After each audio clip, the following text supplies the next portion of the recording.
ខំប្រឹងឲ្យអស់ពីលទ្ធភាពអ្នកណាគេថា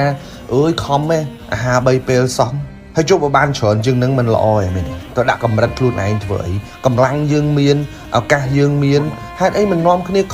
ខំប្រឹងទៅមានកម្លាំងឲ្យទៅប្តេជ្ញាផ្ដួលធ្វើអីដល់ពេលមួយដែលយើងអស់ធម៌ពលបានយើងស្រែកថាយើងធ្វើការអីអត់កើតទេយើងអត់មានកម្លាំងអានឹងជាកំហុសរបស់អ្នកគេ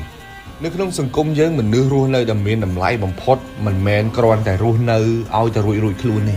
ហើយក៏មិនមែនជាការដាក់សម្ពាធខ្លួនឯងឲ្យត្រឹមតែមករស់ទេត្រូវមានការអភិវឌ្ឍខ្លួនត្រូវមានការរៀនសូត្រអីថ្មីជានិច្ចហើយមានរឿងជាច្រើនទៀតដែលយើងត្រូវបំពេញដើម្បីឲ្យជីវិតរបស់យើងនឹងវាគ្រាន់បើទៅជួយអ្នកដទៃត្រូវជួយឪពុកម្ដាយត្រូវជ្រោមជ្រែងបងប្អូនត្រូវជួយសង្គមជាតិយើងត្រូវជួយរឿងជាច្រើនទៀតដើម្បីឲ្យមនុស្សនៅជុំវិញខ្លួនយើងគាត់ទទួលបានផលប្រយោជន៍កាន់តែច្រើនពីយើងមិនមែនរស់នៅដែលគ្រាន់តែមករួចខ្លួនទេអានឹងជារឿងមួយដែលយើងត្រូវគិតឡើងវិញសម្រាប់ទស្សនៈខាងលើនេះវាមិនខុសទេទស្សនៈថាខំប្រឹងមែនអាហារ3ពេលសោះខំប្រឹងមែនស្លាប់ទៅយកទៅមែនទុកពាក្យទាំងអស់នឹងប្រើនៅពេលដែលយើងលោភលន់ជ្រុលពេក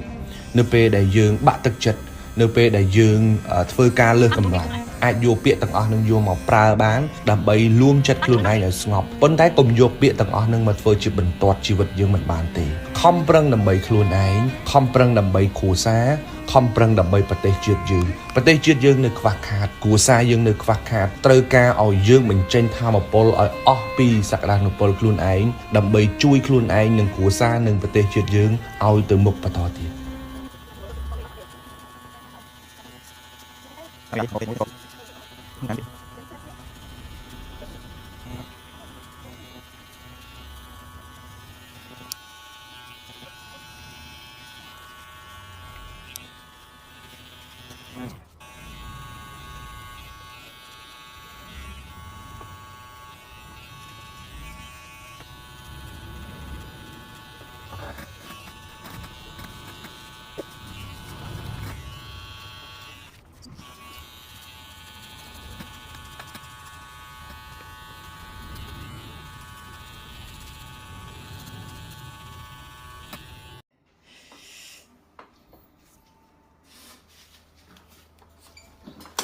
Dạ phải.